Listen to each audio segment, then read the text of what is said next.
مسافر نمبر 83 مسافر قسط نمبر 83 زوراور کا نام سنتے ہی میرے دل کی دھڑکن بڑھ گئی۔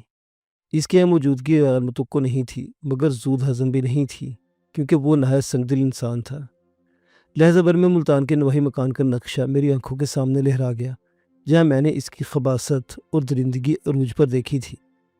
اسی دوران زوراور نے گن کے بیلٹ کا اسٹرپ بکل کھولا اور میری گن اپنی تحویل میں کر لی۔ اپنے مخصوص انداز میں ہنس کر بولا، بڑی خوبصورت گن ہے، اوہ یہ تو سائلنسر بھی ہے۔ مجھے توقع نہیں تھی کہ جنگلی بلا اتنی آسانی سے قابو میں آ جائے گا۔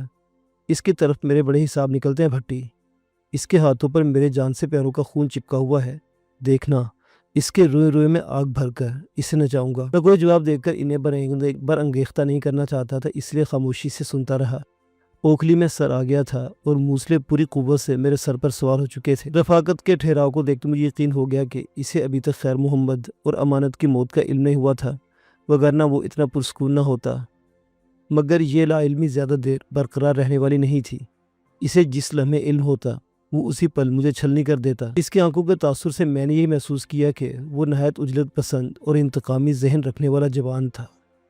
ہم دونوں ایک دوسرے کی آنکھوں میں جھانکتے رہے۔ اس دوران زوراور نے مشاکانہ انداز میں میری تلاشی لی اور نگینہ اور سلامت بھٹی کے کاغذات، میری پنڈی سے بندھا ہوا تیزدار خنجر اور بیلٹ کا سامان نکال لیا۔ یہ پاسپورٹ دیکھتے رفاقت کی آنکھوں میں الجھن تیر گئی۔ اس نے ایک لمحہ کو اوپر دیکھا۔ گیلری کی چھت کے خلا میں سے بیڈ کا نچلا حصہ اندھیری کی صورت میں دکھائی دے رہا تھا۔ ایک لمبی سانس لے کر بولا، تو یہ کتا ان کاغذات کی بو سونگتا اور یہاں تک آیا ہے۔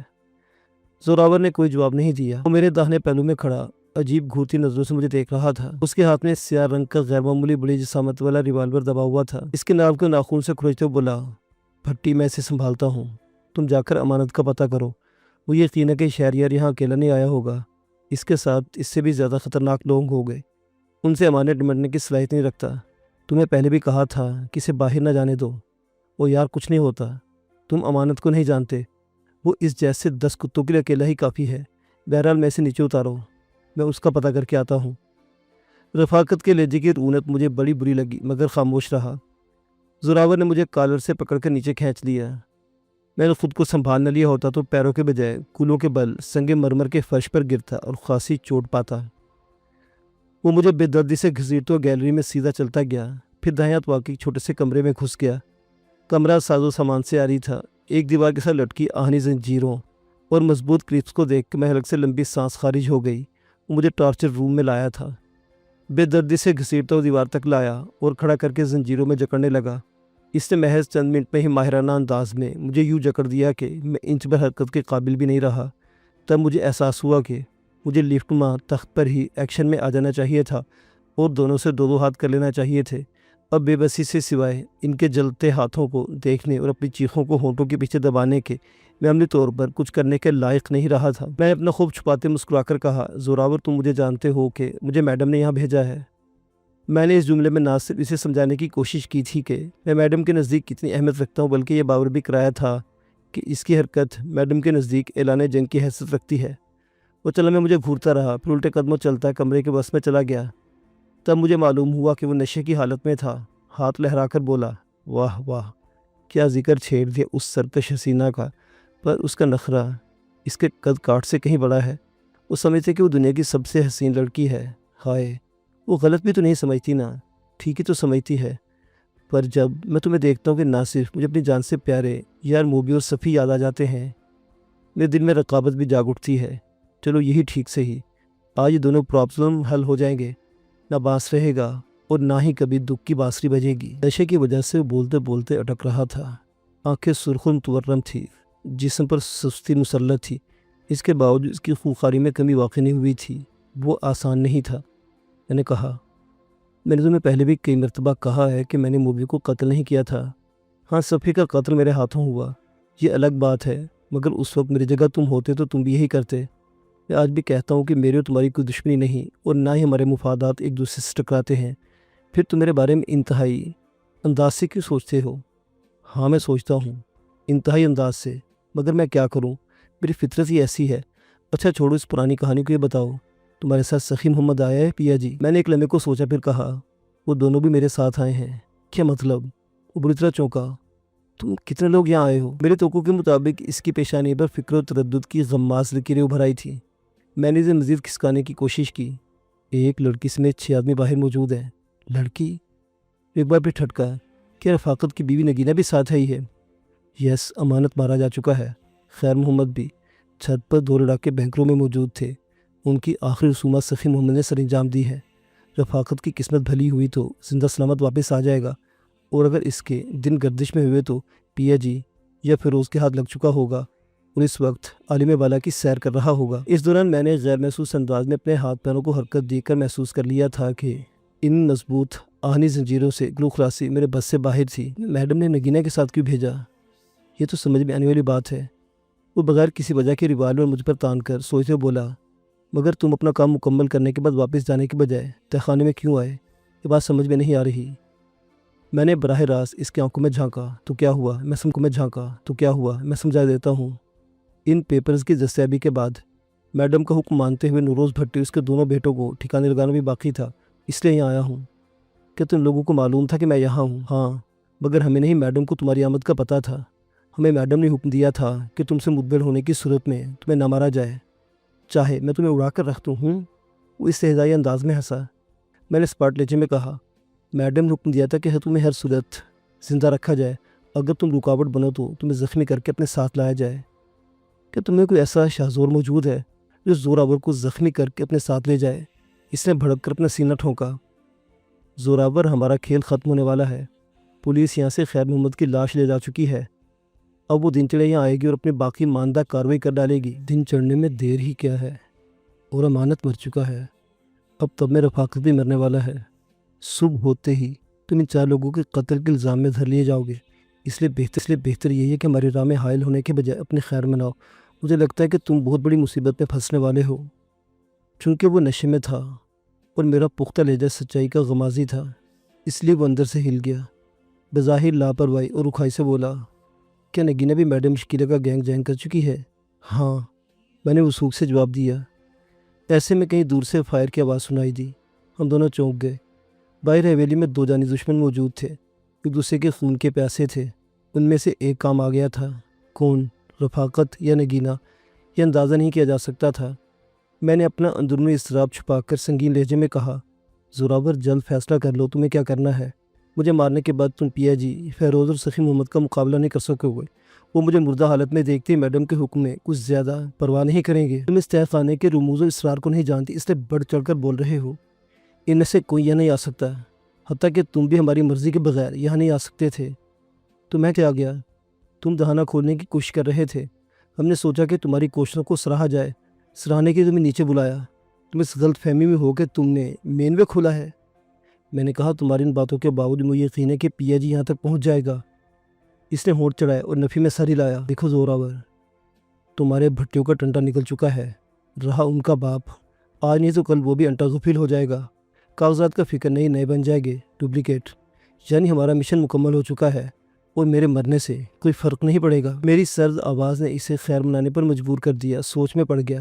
چند لمحے اپنے مخصوص جابرانہ انداز میں کھڑا مجھے گھورتا رہا، پھر ایک جھٹکے سے مڑا اور کمرے سے نکل گیا۔ میں نے موقع غنیمت جانتے خود کو آزاد کرانے کی کوشش کی۔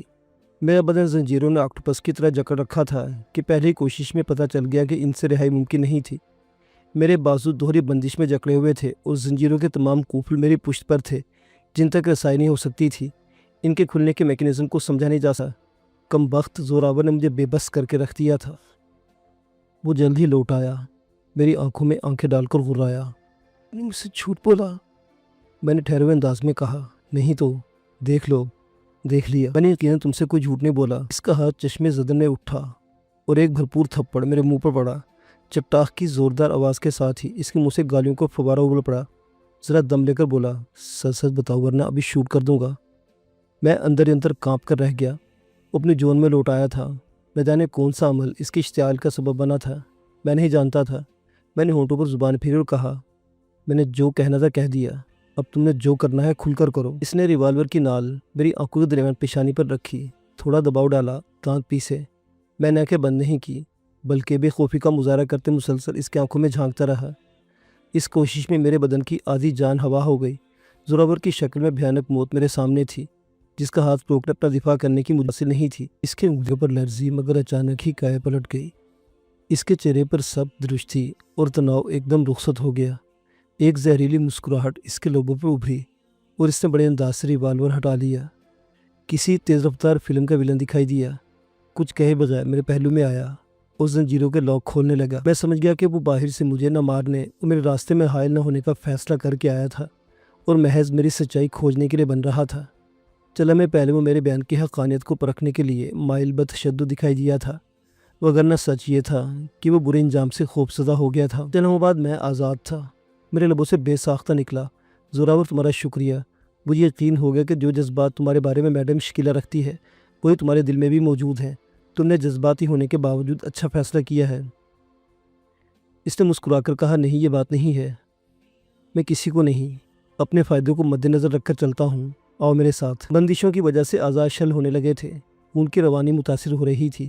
میں نے جسم کو ہلا جلا کر گرم کیا، دوران خون بحال کیا اور اس کے پیچھے ہو لیا۔ چلتا ہوا گیلری کے اس گوشے میں آ گیا جہاں تہہ خانے کا دہانہ کھلتا تھا۔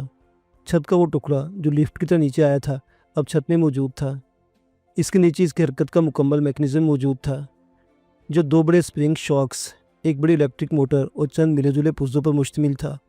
مجھے اس دور افتادہ دریائی علاقے میں نصب کیے گئے اس برقی نظام پر حیرانی ہوئی۔ اس سے پہلے میں میڈم کے خفیہ اڈے C2 میں، یارن خان کی حویلی کے تہہ خانے میں اور سائیں دلجیت کے مزار تلے ایسے عجائب قدرے دیکھ چکا تھا۔ میرا انہماک زوراور کی سخت آواز نے توڑا، ادھر تمہارا سامان پڑا ہے، سمیٹ لو۔ اس الماری میں تمہارا اسلحہ دھرا ہے، وہ بھی اٹھا لو۔ میں نے دیوار کی جڑ میں بکھرے پڑے کاغذات سمیٹ کر جیبوں میں ٹھونسے، باقی ماندہ سامان لباس کی مخصوص جیبوں میں فٹ کیا اور اس کی بتائی الماری کی طرف بڑھ گیا۔ اسے کھولا تو اپنی گن کے ساتھ نگینا کی گن اور پسٹل بھی دکھائی دیا۔ میں نے اسلحہ سنبھال لیا تو اس نے کہا، اب تمہیں یہاں سے فوری طور پر نکل جانا چاہیے۔ مجھے اس کے رویے نے حیران کیا۔ اس کے پاس ایک ریوالور تھا جو اس وقت فائر پوزیشن میں نہیں تھا، جبکہ میرے ہاتھ میں جدید ساخت کی مہلک گن پکڑی ہوئی تھی۔ میں چاہتا تو اسے گولوں سے بھون سکتا تھا۔ اس وقت میری حالت ہرگز دوستانہ نہیں تھی، مگر اس کے باوجود وہ بڑا لاپرواہ، پر اعتماد اور بے خوف انداز میں میرے سامنے تنا کھڑا تھا۔ میں نے کندھے اچکائے۔ نوروز بھٹی کہاں چھپا ہے؟ اس کا دھیان چھوڑو، اپنا فکر کرو اور یہاں سے نکلتے بنو۔ جو کر چکے ہو وہی بہت ہے۔ اسی کو اپنی فتح قرار دو، اپنی جابخشی کا جشن مناتے ملتان کی راہ پکڑو۔ اس کا لہجہ خاصا تزییق کا میز تھا۔ میں نے کہا، جہاں تم نے اتنا تعاون کیا وہی تم بھی نکال ہی دو میرے دوست۔ نہیں، وہ اس کی بیوی اور بیٹیاں اسی تہہ خانے میں ہیں۔ چاہوں تو تمہیں 1 منٹ میں ان کے سامنے لے جا کر کھڑا کر سکتا ہوں، مگر میں ایسا نہیں کروں گا۔ بس تم یہاں سے فی الفور نکل جاؤ۔ اس کا لہجہ پرعزم تھا۔ میں نے پوچھا، اور تم؟ میں یہی رہوں گا، پولیس تمہیں اریسٹ کر لے گی۔ میں نے اندیشہ ظاہر کیا، کس جرم میں؟ وہ ہنسا، پھر ہاتھوں کو عجیب انداز میں لہراتے ہوئے دیوار تک چلا گیا۔ سوئچ بورڈ پر نصب بٹنوں میں سے ایک کو دباتے ہوئے طنزیہ لہجے میں بولا، ڈر گیا ہوں تم سے اور تمہاری میڈم سے۔ تمہاری میڈم بڑی شاذور ہے نا؟ اور مجھے یقین آ گیا کہ وہ کتیا میرے بارے میں خاصے نرم جذبات رکھتی ہے نا؟ ایسا ہی صحیح، فضول قسم کی ہمدردیاں مت جتاؤ، دوست بننے کی کوشش نہ کرو اور میری کمزوری اور خوف کا فائدہ اٹھا کر یہاں سے نکل جاؤ۔ پلٹ کر نہ آنا، ورنہ زوراور بدلا ہوا، یعنی پہلے کی طرح سخت پتھر جیسا ملے گا۔ میرے ذہن کو جھٹکا لگا۔ اس کے مخصوص لب و لہجے اور بے خوف اظہار نے میرے اندازوں کو بچکانا ثابت کر دیا۔ اسی اثنا میں چھت پر نصب RC لنٹر کا بڑا ٹکڑا آہستگی سے نیچے آنے لگا۔ جب میں اس پر موجود تھا تو بڑی تیزی سے نیچے آیا تھا۔ میرے وزن کی وجہ سے یا پھر اس کے نظام میں رفتار کی کمی بیشی کا آپشن موجود تھا۔ جب وہ فرش 3-4 فٹ کی بلندی پر آ کر رک گیا تو زوراور نے مجھے اس پر سوار ہونے کا اشارہ کیا۔ میں نے اس پر چڑھتے پوچھا، کیا سمجھوں؟ تم نے مجھ سے یہ تعاون کیوں کیا؟ اس نے فلک شکاف کہہ کر لگایا۔ مجھے یوں محسوس ہوا جیسے اس کی ہنسی میں شکست کا اعتراف ہے۔ اپنے یار رفاقت بھٹی کی موت کا دکھ اور کچھ بے عنوان جذبہ بھی شامل ہو گیا تھا۔ فرش کا ٹکڑا اوپر اٹھنے لگا، رفتار خاصی کم تھی۔ جب نصف اٹھان ہو گئی تو زوراور کی آواز میرے کانوں میں پڑی۔ اس سوال کا جواب ادھار رہا، ضرور دوں گا، مگر کوئی مناسب وقت آنے پر۔ تم بھی سوچ میں رہنا۔ ویسے تم اتنے ذہین نہیں ہو کہ اس راز کی تہہ تک پہنچ سکو۔ ہاں یہ ضرور سمجھ لینا کہ انسان کوئی بھی کام بلا وجہ نہیں کرتا۔ ہر کوئی قدم اٹھانے سے پہلے اپنے نفع اور نقصان کا شمار کرتا ہے۔ لیٹ جاؤ احمق انسان، ورنہ سر میں بیٹھ لگے گا۔ ہری اب۔ میں ایک دم کمر کے بل گر گیا۔ زوراور کی آواز آنی بند ہوئی اور کٹاک کی ہلکی سی آواز کے ساتھ فرش اپنی جگہ پر آ کر رک گیا۔ میں نے پہلے کی طرح اپنے ہاتھ اور پاؤں بیڈ کے نچلے حصے پر ٹکائے اور پوری قوت سے فرش کو نیچے دھکیلنے کی کوشش کی مگر کامیابی نہیں ہوئی۔ میری غلط فہمی دور ہو گئی کہ تہہ خانے کا دہانہ میری کوشش سے کھلا تھا۔ اسے رفاقت بھٹی یا زوراور نے تہہ خانے کے اندر سے کھولا تھا۔ ضرور یہ راستہ اس کمرے سے بھی کھولا جا سکتا تھا مگر مجھے وہ کلید ہاتھ نہیں لگی تھی۔ اس دوران مجھے فوری طور پر احساس ہو گیا کہ سوائے آسمانی رنگ کے پیرہانے میں ملبوس امانت بھٹی کی خون سے لتھڑی لاش کے علاوہ کمرہ خالی تھا، چونکہ میں نے ٹارچر روم میں بندھے وقت ایک فائر کی آواز سنی تھی، اس لیے میری دانست کے مطابق یہاں ایک اور لاش بھی ہونی چاہیے تھی، رفاقت یا نگینہ کی، مگر نہیں تھی۔ میں یہ سوچتا وہ خاصے محتاط انداز میں بیڈ کے نیچے سے نکلا۔ کمرہ واقعتاً خالی تھا۔ اچھل کر کھڑا ہوا اور بجلی کسی تیزی سے کمرے کے دروازے کی طرف بڑھا۔ ٹی وی لاؤنج کو پہلے کی طرح خالی پا کر میری دھڑکن بڑھ گئی۔ نہیں معلوم تھا کہ میں نے کیوں یہ طے کر لیا تھا کہ نگینہ نے رفاقت کو شوٹ کر دیا ہے، وگرنہ یہ خطرہ بھی پوری سنگینی کے ساتھ موجود تھا کہ نگینہ اس کے غیظ و غضب کا شکار ہو گئی ہو۔ مجھے محسوس ہوا کہ میں نے اب تک نگینہ کو خاص اہمیت نہیں دی تھی اور اسے ماہر فائٹر سمجھنے کی غلطی کر بیٹھا تھا۔ اب دل میں ہول اٹھنے لگا تھا۔ نگینہ کے بغیر واپس پہنچا تو میڈم کے غصے کا سامنا کرتے ہوئے مجھے کئی جھوٹ تراشنا پڑیں گے۔ میں نے باجرت تمام کمرے دیکھے، ان دونوں میں سے کوئی بھی کہیں دکھائی نہیں دیا تو میں پریشانی کے عالم میں سین کی طرف بڑھا اور بھی لاؤنج کے دروازے تک پہنچا تاکہ 15-20 منٹ کے فاصلے پر رفاقت کو اپنی جانب آتے دیکھا۔ میرے سینے میں پلنے والا اندیشہ خوفناک سانپ کی صورت اختیار کر کے میری آنکھوں میں لہرانے لگا تھا۔ رفاقت کے پھیلے ہوئے بازو پر نگینہ کو مرغے بسمل کی طرف دیکھ کر فوری طور پر جو خیال دل میں جاگزی ہوا وہ یہی تھا کہ اسے گولی لگی تھی اور وہ کسی پل جان کی بازی ہارنے والی تھی۔ ایسے وقت میں رفاقت کی نگاہ مجھ پر پڑی، اٹھ ٹک کر تھم گیا۔ میری یہاں موجودگی اس کے لیے نہایت حیران کن تھی۔ اس کی ڈبل بیرل بندوق اس کے کندھے سے لٹک رہی تھی۔ ایسے وقت میں اچانک مجھے اس کے ہاتھ میں دبا ہوا پسٹل دکھائی دیا اور میں غیر ارادی طور پر دائیں طرف ہٹ گیا۔ اگر مجھے لہجہ بھر کی دیر ہو جاتی تو گولی میرے سینے میں اتر جاتی۔ فائر کی خوفناک آواز کے ساتھ ہی گولی دروازے کو پھاڑتی ہوئی ٹی وی لاؤنج کے اندر چلی گئی۔ یہ وقت معاملہ فہمی کا نہیں، برق رفتار حرکت کا تھا۔ میں پنجوں کے بل اچھلا اور چند قدم دور پہنچ گیا۔ دوسری گولی عین اس جگہ دیوار میں لگی جہاں میں ایک پل پہلے کھڑا تھا۔ میں نے زمین کو چھوتے ہی زمین پر گرنے میں ایک لمحے سے بھی کم وقت لیا۔ گولی میری اوپر سے گزر گئی۔ فائر کی آواز کے ساتھ ہی میں ہتھیلیوں کے بل اچھلا اور دروازے کے پہلو کے بل گرا۔ چوتھی گولی فرش پر عین اس جگہ لگی جہاں میں چند لمحے پہلے پڑا تھا۔ میری سانس بری طرح پھول گئی تھی۔ پانچویں فائر کا انتظار کرنے کے بجائے میں نے جگہ پھر بدلی۔ ٹرچ کی مخصوص آواز نے اعلان کر دیا کہ رفاقت کے ہاتھ میں دبا ہوا ریوالور خالی ہو چکا تھا۔ یہ دیکھتے میں غیر معمولی پھرتی سے اچھلا اور لگ بھگ 8-10 فٹ کے فاصلے پر رفاقت کے سامنے آ کھڑا ہوا۔ میری گن کا رخ اس کی جانب تھا۔ بس بھٹی، تمہارا کھیل ختم ہو چکا ہے، اسے نیچے لٹا دو۔ وہ ابھی تک حیرانی کے طلسم میں جکڑا ہوا تھا۔ اس کے تجربے میں شاید ایسی انسانی پھرتی کبھی نہیں آئی تھی کیونکہ کوئی شخص پسٹل سے 10-15 فٹ کے فاصلے پر موجود رہ کر نشانہ خطا کرنے میں کامیاب ہو جاتا ہو۔ اس نے اچانک بازو پیچھے کھینچ لیے۔ ایسا کرنے سے نگینہ دھب سے زمین پر گری۔ اس کے بدن کو تیز جھٹکا لگا اور حلق سے کم بلند چیخ نکل گئی۔ میں غرایا، بھٹی اپنی گن کی طرف ہاتھ مت بڑھاؤ، میری انگلی ٹریگر پر ہے۔ وہ غیر محسوس انداز میں کندھے سے گن اتارنے کی کوشش کر رہا تھا۔ میری للکار سن کر چابی کے کھلونے کی طرح جہاں کا تہاں رک گیا۔ اس دوران سنبھل بھی چکا تھا۔ چہرے پر پیدا ہونے والے حیرانی اور خوف کے ملے جلے تاثرات غائب ہو گئے اور عجیب درشتی اور بے خوفی چہرے پر حویدہ ہونے لگی۔ میرا اور اس کا پہلی مرتبہ ٹکراؤ ہوا تھا۔ اس کی صلاحیتوں کا علم نہیں تھا مگر یہ اندازہ ضرور تھا کہ زوراور ایسے ہی اس پر جان نچھاور نہیں کرتا تھا۔ وہ اس سے 2 گام آگے نہ سہی، شانہ بشانہ چلنے والا شخص ضرور تھا۔ دوستی تبھی نبھ رہی تھی۔ میں چند قدم چل کر اور نزدیک ہو گیا۔ بھٹی، چند قدم پیچھے ہٹ جاؤ۔ وہ 2 قدم پیچھے ہٹا، رک گیا، بولا، زوراور کہاں ہے؟ میں نے استہزائی انداز میں کھیکا لگایا، اس کا زور ٹوٹ چکا ہے، اپنا فکر کرو، بتاؤ تمہارا باپ کہاں ہے؟ اس کے چہرے پر مایوسی چھائی، ذرا سنبھل کر بولا، وہ یہاں نہیں ہے۔ ہاں، فائر فائر اس نے میرے کندھے کے اوپر دیکھ کر بڑے بے ساختہ انداز میں کہا۔ میں بے اختیار پہلو کے بل لڑک گیا مگر توقع کے مطابق فائر کی آواز نہیں سنائی دی۔ جو ہی پیروں کے بل کھڑا ہو کر پلٹا، کسی کو نہ دیکھ کر اپنی حماقت پر کھول کر رہ گیا۔ رفاقت مجھے دھوکہ دینے میں کامیاب ہو گیا تھا۔ ایسے ہی وقت میں میرے عقب میں کھٹکا ہوا۔ میں بجلی کسی صورت سے پلٹا اور میں نے ٹریگر دبانے میں سیکنڈ کا 10واں حصہ صرف کیا۔ میری گن سے نکلنے والے برسٹ کی 3-4 گولیاں رفاقت کے جسم کے بلائی دھڑ میں پیوست ہو گئی۔ اس نے میری غفلت سے فائدہ اٹھاتے ہوئے گن کندھے سے اتار لی تھی اور اگر مجھے 1 سیکنڈ کی دیر ہو جاتی تو اس کی گن سے نکلنے والے LG کے کارتوس کے تمام تر چھرے میرے جسم کو چھلنی کر جاتے۔ وہ کٹے ہوئے کی طرح زمین پر گرا اور چند ہچکیاں لینے کے بعد ساکت ہو گیا۔ اس کا بغیر چیخے یوں بے حرکت ہونا اس بات کی دلیل تھا کہ گولیوں نے اس کا سینہ چھید دیا تھا۔ ایک یا دو گولی اس کے دل کو پھاڑ چکی تھی۔ میں نے اسے نظر انداز کرتے ہوئے نگینا کی خبر لی۔ وہ پہلو کے بل لیٹی کرا رہی تھی۔ اس نے دونوں ہاتھ اپنے پیٹ پر سختی سے باندھے ہوئے تھے اور دوہری ہو رہی تھی۔ میں نے جھک کر پکارا، نگینا۔ اس نے سر اٹھایا مگر فوراً ہی ڈھہ گیا کراہی۔ "I am dying. He shooted me."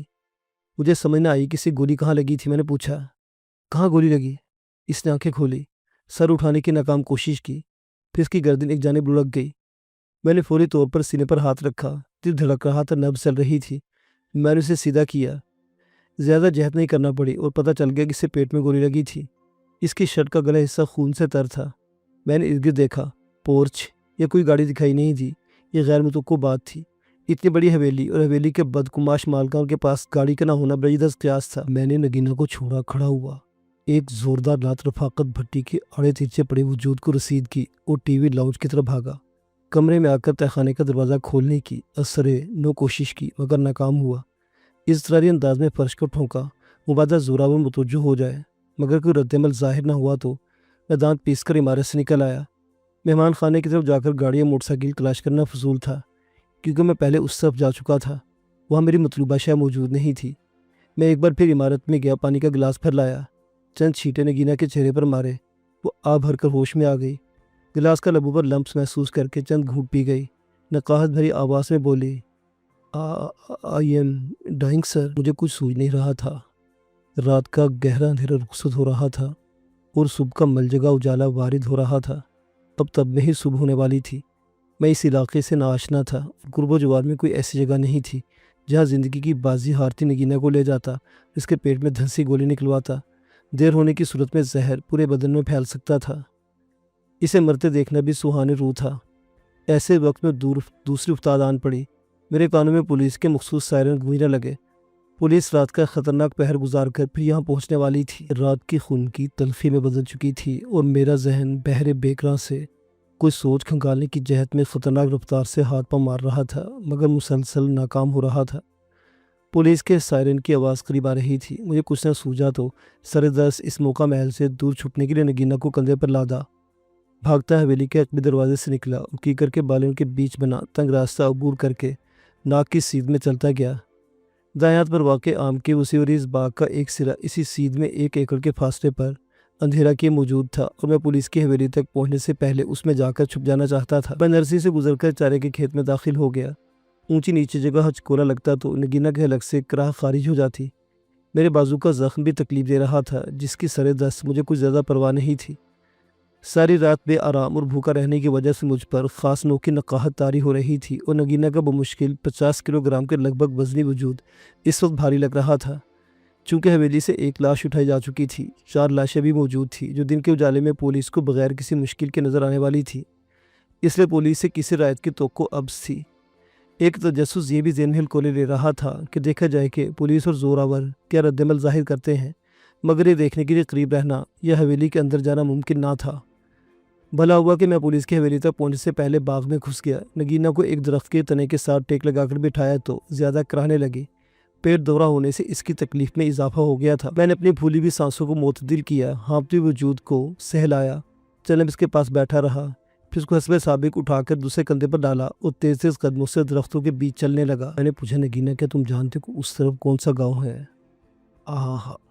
اس نے کچھ کہنے کے منہ کھولا مگر کہہ نہ پائی، آ بھر کر خاموش رہ گئی۔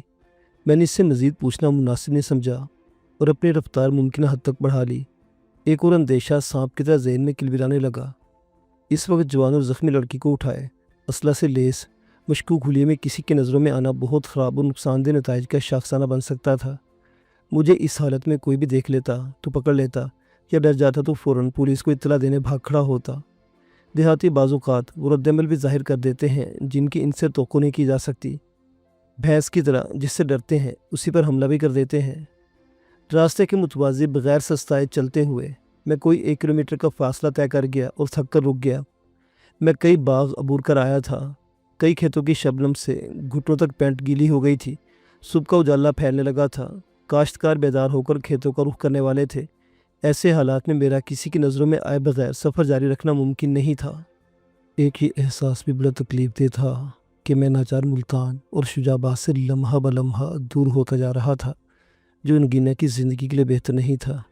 میں جہاں رکا تھا یہاں دیسی گلاب کے پودے فصل کی مانند اگے ہوئے تھے، شاید گلقند بنانے کے لیے گلاب کاشت کیے گئے تھے۔